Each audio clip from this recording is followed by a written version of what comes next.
একটা গুরুত্বপূর্ণ বিষয় হলো, আপনি কারোর উপকার করলেন, কাউকে টাকা পয়সা দিলেন, দান দক্ষিণা করলেন। সাধারণত আমাদের অভ্যাস হলো আমরা তার কাছ থেকে স্বীকৃতিটা আশা করি যে লোকটার জন্য এত কিছু করলাম, অন্তত সে মুখে স্বীকার করুক যে আমি তার জন্য করছি। এটা আশা করি না আমরা অনেক সময়। সূক্ষ্ম একটা বিষয় হলো, এটাও আপনার লৌকিকতা কিংবা মানুষের কাছ থেকে আপনি বিনিময় আশা করার যে অপরাধ, সেটার মধ্যে সামিল হওয়ার ভয় আছে।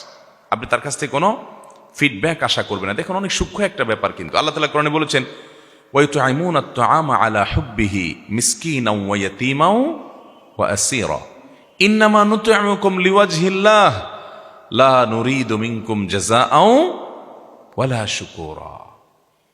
আল্লাহ তাআলা নেককার এবং জান্নাতি লোকগুলোর বৈশিষ্ট্য সূরা দাহরে উল্লেখ করতে গিয়ে বলেছেন, তারা মানুষকে খাদ্য দান করে, মানুষকে দান দক্ষিণা করে, এবং এগুলা করার পর বলে, ইন্নামা নুতইমুকুম লিওয়াজহিল্লাহ, ও ভাই তোমাকে আমি এটা খাওয়াইলাম, দান করলাম আল্লাহকে খুশি করবার জন্য। লা নুরিদু মিনকুম জাযাআ, তুমি এটার বিনিময়ে আমাকে আবার কিছু দিবা, আমি দিলাম তুমিও আমাকে দিবা, এই আশা তো নাই। এমনকি ওয়ালা শুকুরা, তোমার থেকে থ্যাঙ্কসও আমি আশা করি না। তোমার থ্যাঙ্কসও আমার দরকার নাই। আমি থ্যাঙ্কস কার কাছে চাই? আল্লাহর কাছে চাই। খুব সূক্ষ্ম বিষয় কিন্তু। আপনি অনেক উপকার করলেন, লোকটা আপনাকে থ্যাঙ্কসও দিল না, স্বীকারটা পর্যন্ত করলো না, ভাব নিল সে নিজে নিজে সব করছে। আপনি যে এত কিছু করে দিয়েছেন, সে স্বীকারটা পর্যন্ত করতে রাজি না। এরকম লোক আছে না আমাদের সব? যদি সে স্বীকার না করে তাহলে সে নিজে অপরাধী হবে, কারণ সে নাশকর, সে অকৃতজ্ঞ। কিন্তু আপনি স্বীকারের আশা করবেন না। অনেকে আছে, না ওর জন্য আর কিছু করব না, এত কিছু করলাম, নিমক হারাম, স্বীকারই করে না, তাহলে ওর জন্য আর কিছু করব না। এরকম আমরা করি কি করি না? তো ওর কাছ থেকে স্বীকারের আশা যদি আপনি করেন, তাহলে আল্লাহর কাছ থেকে কি বিনিময় পাবেন? আল্লাহর কাছে বিনিময় চাবেন, আর কোনো ফিডব্যাক চাইবেন না, কিচ্ছু চাই না, শুধু আল্লাহর কাছে বিনিময় চাই। তার কাছ থেকে থ্যাঙ্কসটা পর্যন্ত আশা করি না। যা চাওয়ার সব কার কাছে চাই? আল্লাহর কাছে। এটা বলা হয় ইখলাস। ভাই, ইখলাসের একটা মজা আছে, আজীব এক স্বাদ আছে। আপনি আপনার ভাই, আপনার বোন, তার বাচ্চাদেরকে হাদিয়া তোফা দেন, সারা বছর দেন, প্রতি বছর ঈদের দেন, তারা আপনার বাচ্চার দিকে সে তাকাইয়া দেখেও না, দেয়ও না, আছে তাও দেয় না। মানুষ হিসেবে কষ্ট লাগবে, এটা স্বাভাবিক, যে আমি এত দেই, ও একবারও দেয় না, আমার অভাব নাই, কিন্তু একটু দেখ না আমার বাচ্চারা, আমার তো ভালো লাগে, দেয় না সে। এই যে আপনি দিয়ে আবার সে দিচ্ছে না কেন সেটা আশা করছেন, এটা আপনার আমল বিনষ্টকারী বিষয় হতে পারে। এই জন্য আপনি এটা আশা করবেন না। সে দেয় না, সে আল্লাহর কাছে জবাবদিহি করবে, কেন তার ভাতিজাদের খেয়াল রাখে না, ভাইয়ের প্রতি খেয়াল রাখে না, আত্মীয়তার সম্পর্ক রক্ষা করে না, সে গুনাহগার হবে। বাট আমি আমার দায়িত্ব পালন করব, আমি তার কাছ থেকে কিছু আশা করব না, আমি আশা করব আল্লাহর কাছ থেকে।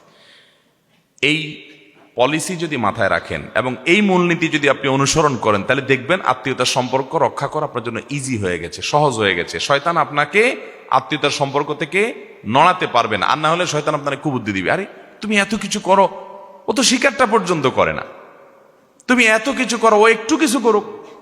দেখবেন আপনার নিজের বই বলবে আপনাকে যে তুমি তোমার ভাই বোনের জন্য কি না করছো, জীবনটা দিয়ে ফেলছো, ওরা ওরা স্বীকারটা পর্যন্ত করে না।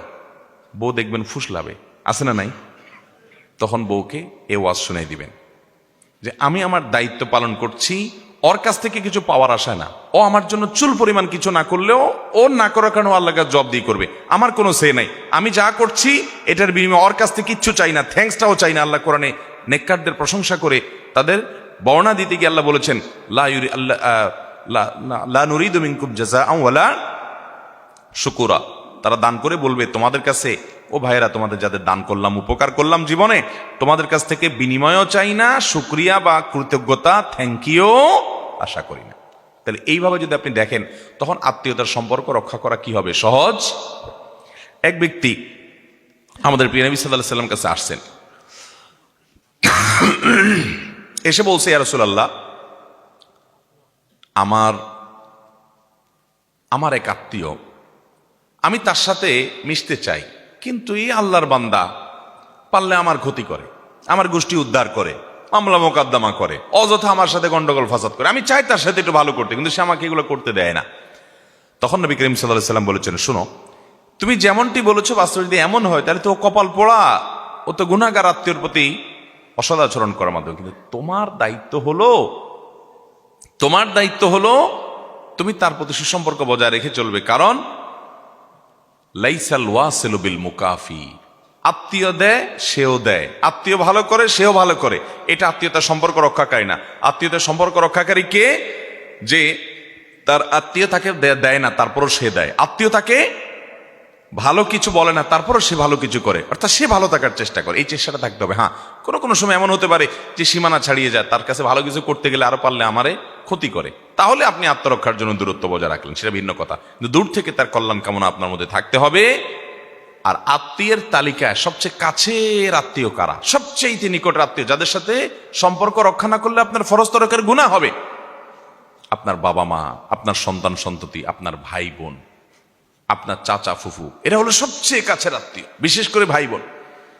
এটা ঠিক যে প্রশ্ন করেছেন তিনি গুরুত্বপূর্ণ প্রশ্ন করেছেন, যে আমাদের দেশে সব জায়গায়, সকল জেলা উপজেলা থানা সব জায়গায় দেখবেন যে মানুষের মধ্যে ভয়ঙ্কর রোগ আজকে ধারণ করেছে, যে আমরা আত্মীয় স্বজনের হক, বিশেষ করে ভাই বোনের সাথে সম্পর্ক আমরা রাখি না। অতএব সর্বাবস্থায় ভাই বোনের সাথে সুসম্পর্ক বজায় রাখবো তো ইনশাআল্লাহ। কোনো যুক্তি, কোনো বুদ্ধি এখানে কুলাবে না যে না সে অমুক, সে তমুক, সে হান, সে তান না। আপনি আপনার চেষ্টা সর্বাত্মকভাবে করবেন, চেষ্টা করবো তো ইনশাআল্লাহ। আল্লাহ আমাদের সবাইকে, আমাদের ভাই বোনদের কল্যাণকামী, তাদের খায়ের খাহ, তাদের প্রতি সুন্দর আচরণকারী, তাদের সাথে সুসম্পর্ক রক্ষাকারী, বজায়কারী এবং আত্মীয়তার বন্ধনকে স্ট্রংকারী ইমানদার হওয়ার তৌফিক দান করুন।